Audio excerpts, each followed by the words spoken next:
Hello, नमस्कार. मराठवाडा म्हणजे एकच गोष्ट लक्षात येते, दुष्काळ. डिप्रेसिंग आहे.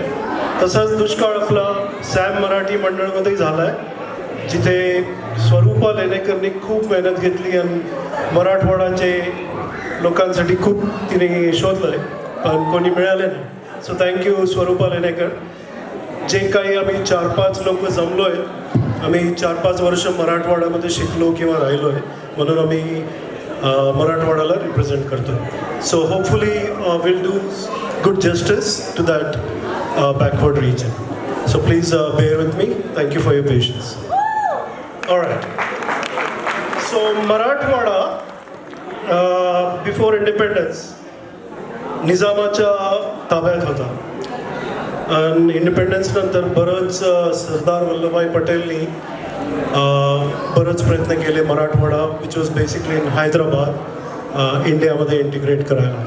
तर तेव्हा एक मोठी अशी मन होती कि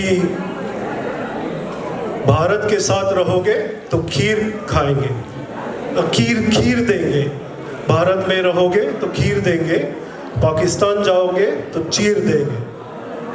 असं म्हणून बेसिकली महाराष्ट्राचं जेव्हा राज्य फॉर्म झालं तेव्हा Marathwada became a region. So मराठवाड्यात टोटल 8 डिस्ट्रिक्ट्स आहेत. अँड मराठवाड्याची भाषा पण गमतशीर आहे. Some of the words like, आम्ही 4-5 वर्ष मराठवाड्यामध्ये राहिलो, तर मला जे लक्षात येतात, रुमालला रुमाल म्हणत नाहीत, दस्ती म्हणतात. पोस्ट बॉक्सला पोस्ट बॉक्स म्हणत नाहीत, टप्पा म्हणतात. पकड जे किचनमध्ये असते, पकडला पकड म्हणत नाहीत, कडची म्हणतात. सो आणि भाषा ही कशी असते, यायलास की, जायलास की, येऊन राहिलास की, यायला चाललास की, काय करून राहिला, काही व्हायला रे, असं. So let start. आपण असं करू,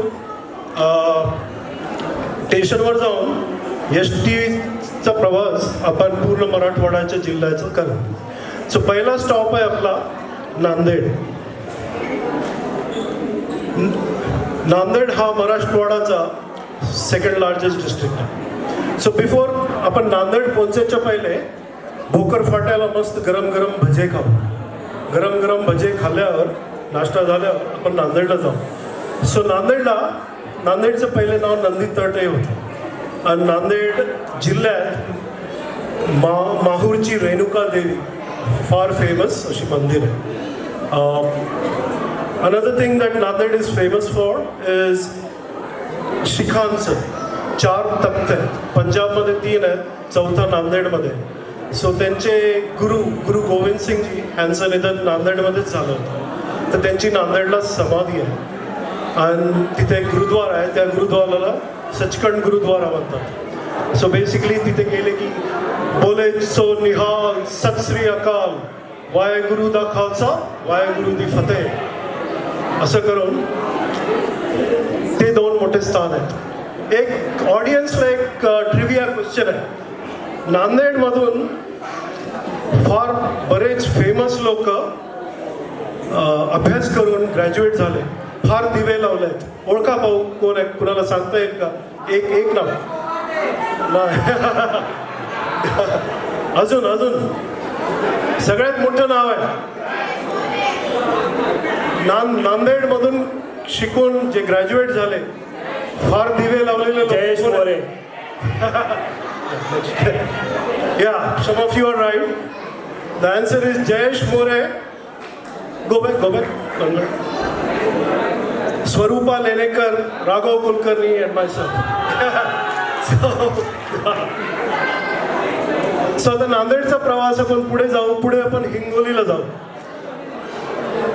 तसं हिंगोली तालुक्यात औंढा नागनाथ हे 12 ज्योतिर्लिंग जे इंडियामध्ये आहेत त्याच्यामधून एक हिंगोलीला आहे. अपार्ट फ्रॉम दॅट हिंगोली जिल्ह्यात एवढं काही नाही आहे, फक्त गावाचे नाव गमतशीर आहेत.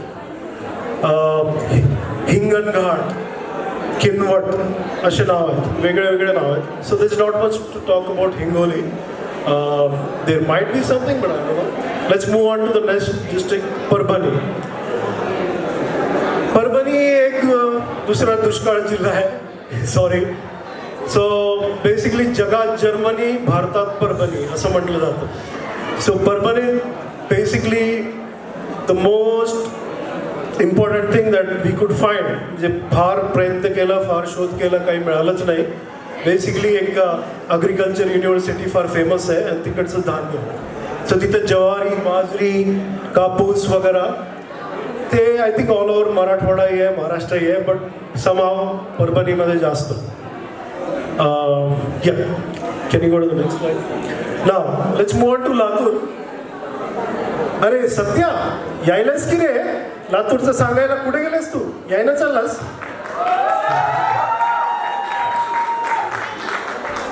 सॉरी अप्पा, गरम गरम पान दिसायलास, एकदम थोबाड्यावर फता स्नो लावलंच वाटतं. आमच्या इथे असंच असतं. सो लातूर राष्ट्रकूट राजांच्या राजधानी असलेला लखतालूर म्हणजेच आजचा लातूर या जिल्ह्याने महाराष्ट्राला दोन सीएमच नाही तर सगळ्यात जास्त 10वी 12वीचे मेरिटचे विद्यार्थी आणि सर्वात जास्त डॉक्टर्स आणि इंजिनियर्स दिले आहेत. लातूर पॅटर्न खूप फेमस आहे आणि देशभरातील डाळीचं सर्वात जास्त उत्पादन इथेच होतं. नेक्स्ट.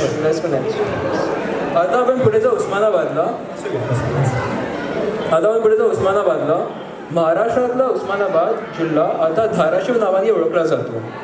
महाराष्ट्राची कुल स्वामिनी जगदंबाचं मंदिर तुळजापूरला आहे.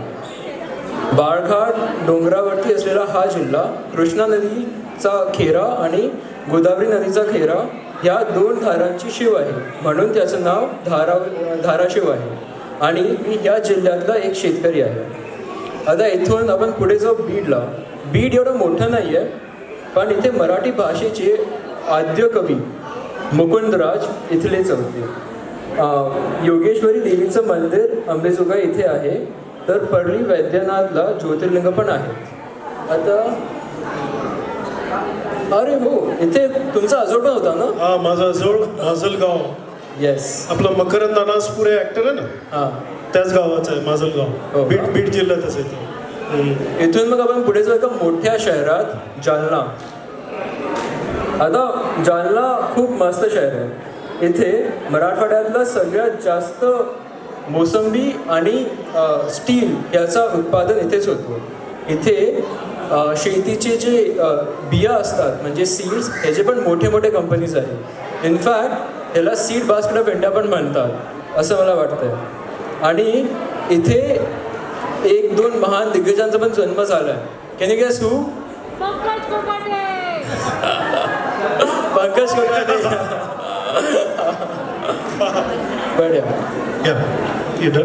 Next slide.